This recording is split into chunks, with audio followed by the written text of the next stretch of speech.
Saba Capital Management has requisitioned general meetings at 7 separate investment trusts as it proposes to replace each current board of directors. Saba have made radical proposals to oust the existing boards, replace them with new directors proposed by them, and take over the investment management of the assets. With us today to discuss what this means for CQS Natural Resources Growth and Income plc, ticker CYN, is Chairman Chris Casey, Joint Portfolio Managers Rob Crayfourd and Keith Watson, who have between them 50 years of natural resources investment experience, and they join us today. Thank you for joining us, gentlemen. Thank you. Good morning, all. Right. So, if I could start with you, please, Chris. If you could tell us who Saba Capital Management are and when you first noticed that they became significant shareholders. Yeah, so Saba Capital is a New York-based hedge fund. And obviously anybody can jump on their website, which shows they've got 6 members of staff, including the founder, Boaz Weinstein, and Paul Kazarian, who's the individual who was suggested would propose to join our board. They've become very well known for an aggressive campaign, particularly against BlackRock, closed-ended vehicles in the US.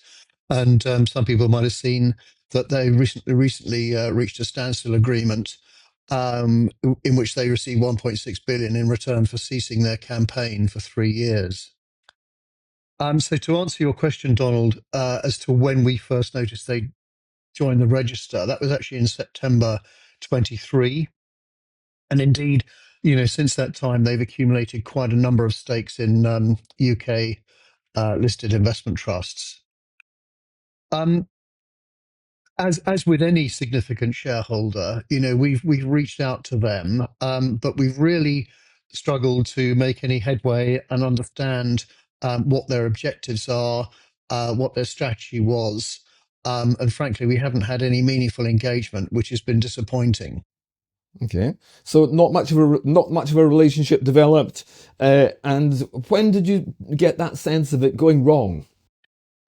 I suppose the issue, Donald, was that we weren't really getting traction. And normally, if we get a big shareholder, we have a chance to meet them. Now, Rob and Keith, I think you did meet them, guys, didn't you? In sort of must have been shortly after they took a position, and they showed some interest in the fund. And I believe they said words like, "You just have to treat us like any other long-term shareholder." And then it went quiet for quite a period of time. And then they asked to meet me and Helen Green, who was at that time, I was the chair designate and she was the chair. And so we met them on the 20th of November. And that was a very benign meeting. They didn't appear to understand too much about the company. And so we explained some of the features of the company and what it was trying to do. We pointed out that we got an AGM coming up, which was on the 10th of December, so 3 weeks away, and we asked if we could count on their support. This was a meeting with Paul Kazarian, and Paul Kazarian said that he wasn't aware of the AGM in 3 weeks' time, which seems really surprising, and that he'd think about whether he could get involved in that, but couldn't make any promises. And that's about where the conversation ended. So no understanding of what they were trying to do, no understanding of their strategy, frankly, no meaningful engagement. And that is disappointing, and it's at odds with their statement in various statements they made, but particularly in the letter of the 18th of December, where they said they like to have constructive engagement with the company's management. So that has not been our experience. Okay, not much constructive engagement then. No. Okay, the general meeting requisition for the 4th of February is quite clear. It calls for the current board of directors to be removed and replaced by 2 Saba nominees, Paul Kazarian, as you've been talking about, and Mark Laughlin. Why are you asking the shareholders to vote against that as a proposal? Why you rather than them? Sure.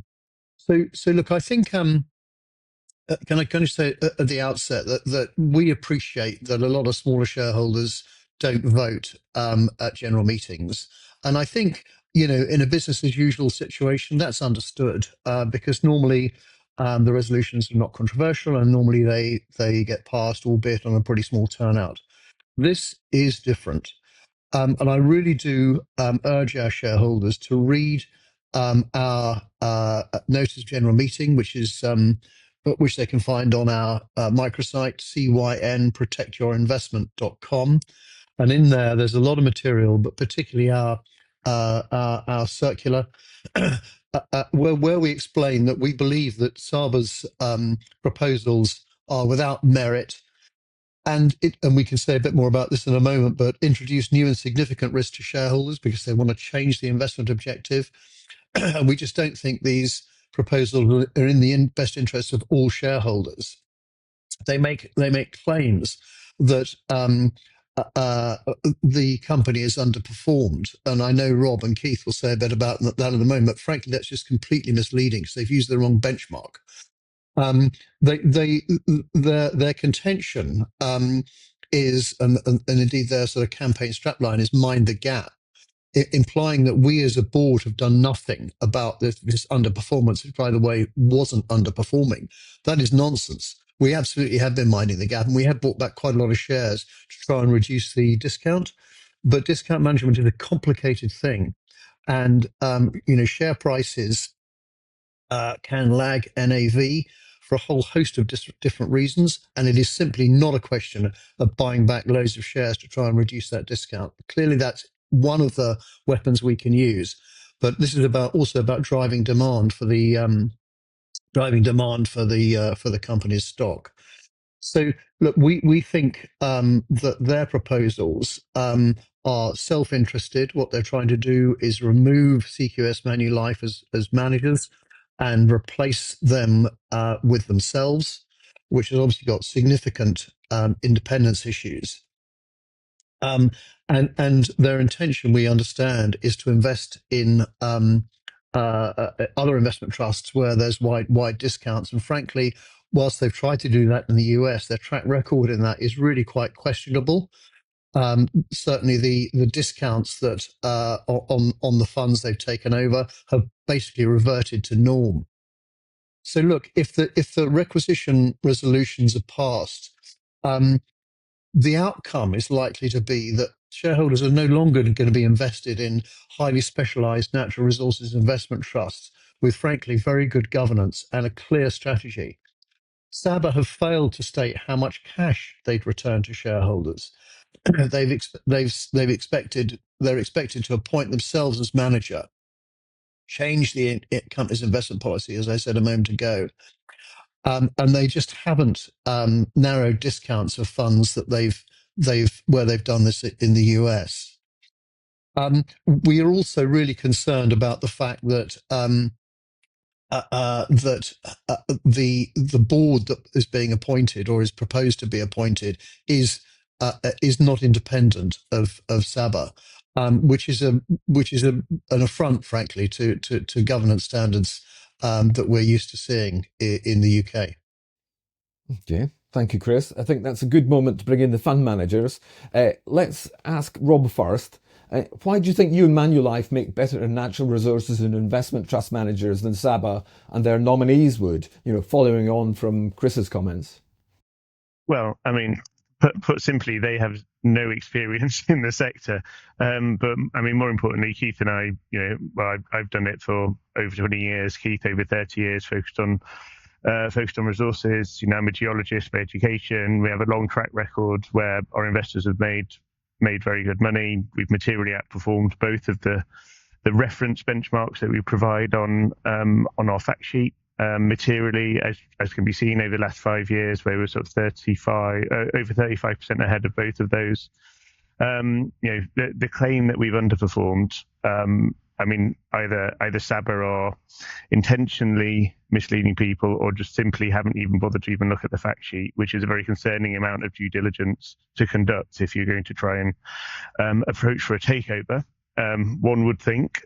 But yeah, look, we have a long track record. Performance has been good. We have a clear strategy. It's a very unique fund in our approach. So, different from, and we're conscious of this. So, it's an investment trust of a certain size. We're in a very competitive world where, people are, leaning more towards ETFs. What we provide is a very unique product that we think is suited to that investment trust structure, in that we focused on more kind of mid cap. So we kind of really see a sweet spot in that kind of 300 million type market cap to around a couple of billion kind of market cap. So certainly not micro cap, but that's kind of where we see our sweet spot.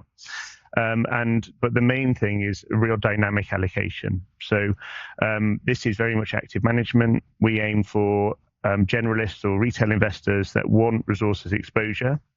If they allocate money towards us, we can really help them in having that real expertise in how to allocate to those subsectors. So not just chasing the hottest new thing that's already rallied and everyone's shouting from the rooftops about being exciting. It's about understanding those deep fundamentals, the macro trends, the flows of the flows of commodities, and ultimately the valuations. And as a result, we have quite dramatic shifts in our allocations, and we've seen that currently we're very overweight gold, largest weighting we've ever had at around 40%. Just as we're seeing gold coming into all-time highs, record free cash flow for the sector. I can talk for much longer than you probably want on that topic, but it just kind of gives a bit of a flavour. Okay, so it's worth reiterating that you're a specialist. You invest globally, mainly metals and mining, to a lesser extent oil, gas and shipping, and for some bizarre reason they've chosen an energy benchmark and I mean just a bit of background on that. So we used to have a benchmark that was discontinued. So it was the old HSBC Global Metals and Mining, became the EMIX Metals and Mining, then it was discontinued. So as a result, to kind of make it as a fairer comp versus other funds that are out there that generally reference the MSCI World Metals and Mining, we put that on our fact sheet, but also conscious that we are not pure metals and mining, because we'd like to have this split in allocation, because it allows us to kind of soften, hopefully remove some of the volatility in what is ultimately a highly volatile underlying sector, but there are subsectors within that. But we provide both as reference. So MSCI World Energy and MSCI World Metals and Mining, they selectively chose a period of 3 years and then chose the only one that we had underperformed of those two, and then use that as a reference, which currently represents about 19.5% of our current allocation. So clearly not a fair representation. And it wouldn't have taken a lot of work to appreciate that. Let's break that down. What does the 2025 outlook look like? And it's set to be a really exciting year, actually, as I've heard you say previously. So why is that? Tell us more. Well, I think it's going to be a stock picker's year, and it's going to require material expertise. We've seen Trump 4 days in office now, and multiple new sort of shifts in policy, and what we're going to see is far more volatility. We're kind of viewed that as we have reduced down our base metal weighting. We currently have the lowest copper weighting we've ever had. That's kind of a bit more of a kind of broader concern around China, ultimately demand, but ultimately valuations. Expectations were far ahead, but this volatility we think is going to benefit precious metals. We touched on it there with a large precious metal weighting. We see some very attractive opportunities. We're also trying to keep a bit of flexibility, because I think there's going to be some big swings depending what President Trump has tweeted one morning. There's going to be some increased volatility, and I think the ability to kind of trade around that might provide some additional alpha opportunities through the year. But ultimately, we're looking at our underlying names, saying they're very attractively valued.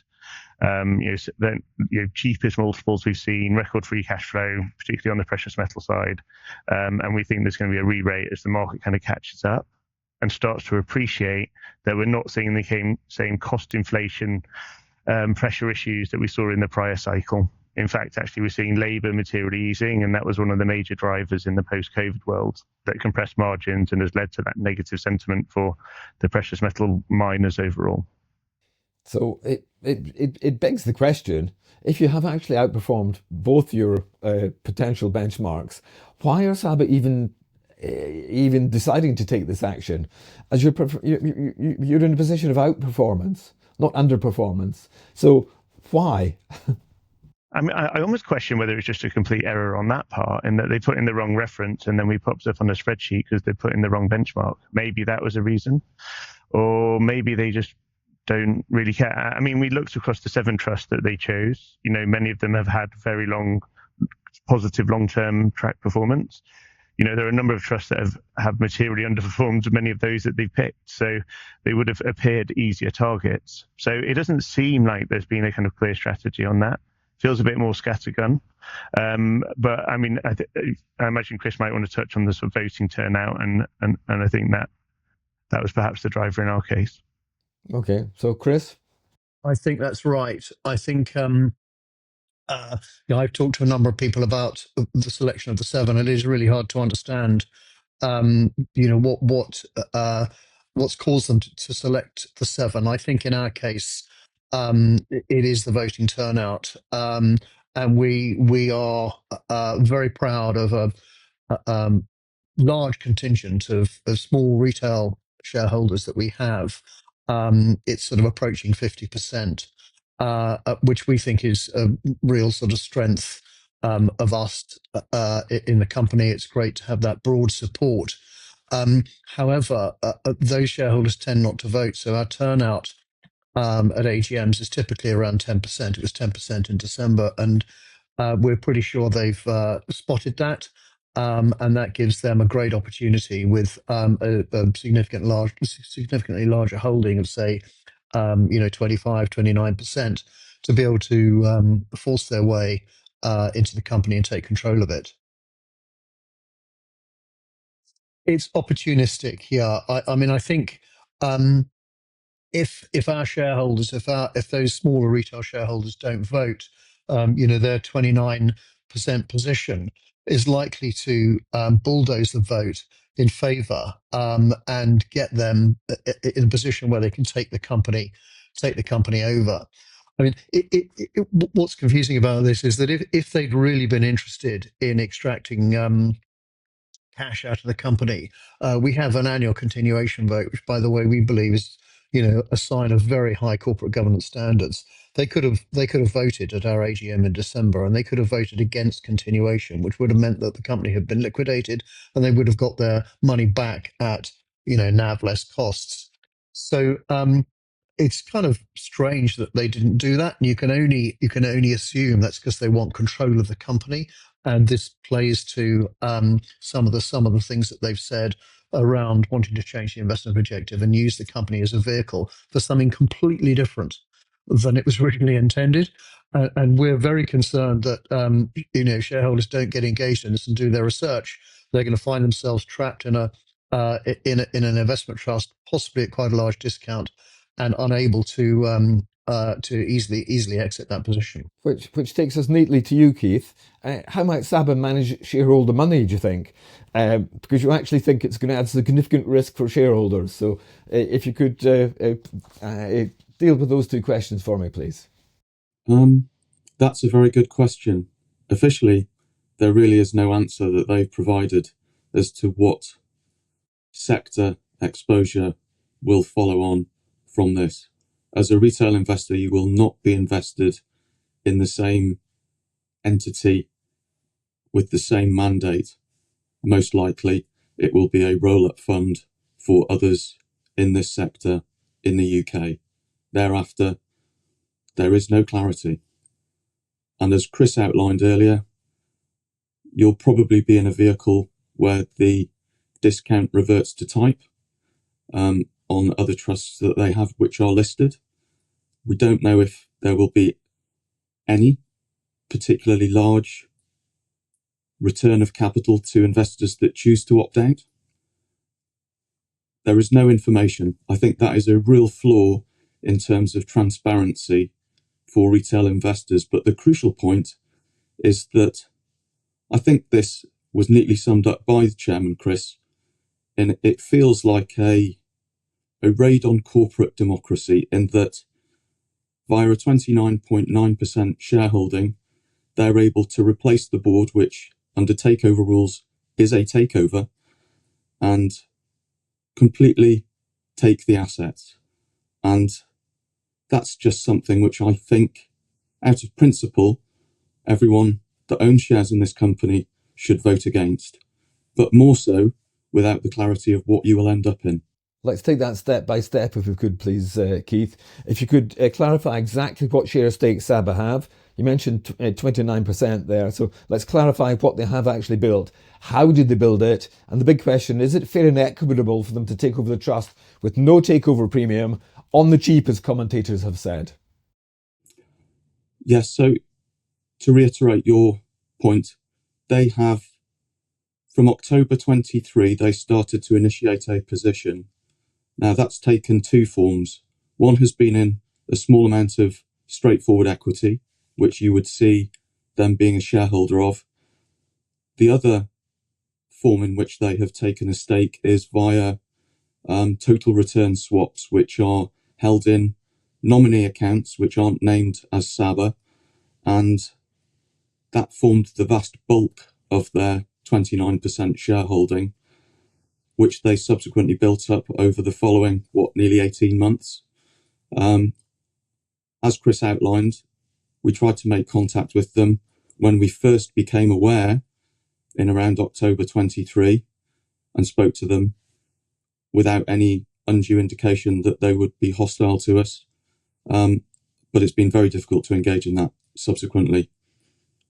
And basically, you're absolutely right in your statement that they are able to buy this on the cheap with just a sub 30% shareholding, replace the board with some non-independent directors, and keep you potentially in a vehicle which you have no knowledge what it will do, where it will invest, on how you get out. It was the excellent Ros Altman, former pensions minister, who actually made the on the cheap comment. Very appropriate to you chaps, though.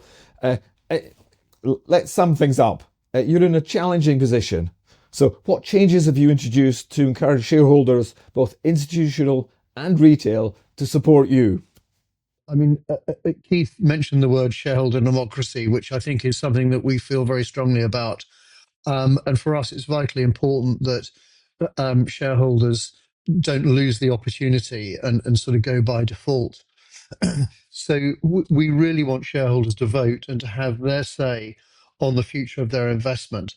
And it's via retail media outlets like this one and several others where we're engaging with the shareholders. We've engaged with shareholder platforms to try and make sure that the voting process is easy and painless. And that's really what we've been focusing on.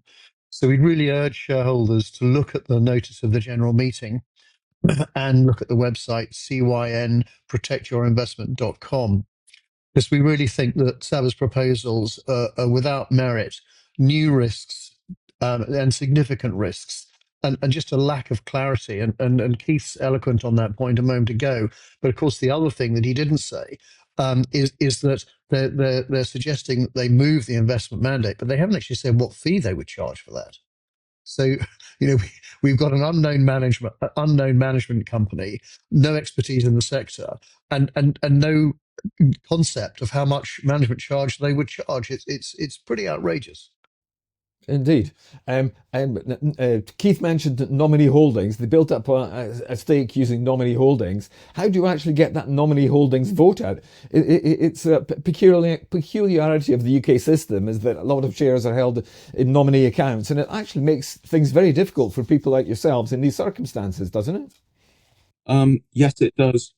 And what is required in order to cast your vote is that they dematerialise these from a nominee account into their name, or get the nominee to specifically in their name vote once it has been exchanged into an ordinary share off swap. And that all sounds quite technical, but essentially it goes from an unnamed nominee account into a named account for voting. And it is a bit of a flaw in the system, but we can work around that. I think what is more fundamental, to reiterate the earlier comments, is you have no idea what you will end up in here, no idea of the cost of running it. And a point I didn't raise earlier is that Rob outlined our reference cases in terms of energy or mining indices. But I think one thing that does really need highlighting is that we're not investing on a 3-year view, which they've also taken to selectively choose. We try and invest through the cycles of various commodities in those that we think offer the better opportunity. And, we can go back a long time to look at our performance relative to those references that Rob outlined earlier. You will have none of that. You'll be getting into a trust that may have an expense ratio of close to 6% on some of their other listed trusts in the US. That's quite a large number. And that's just one point. We have no clarity. Okay. Gentlemen, thank you very much indeed for joining us today. That's Chris Casey, Rob Crayfourd, Keith Watson, all at CQS Natural Resources Growth and Income PLC. Thank you very much indeed for outlining your positions to shareholders today. Thank you so much. Thank you for listening. Thank you. Thank you.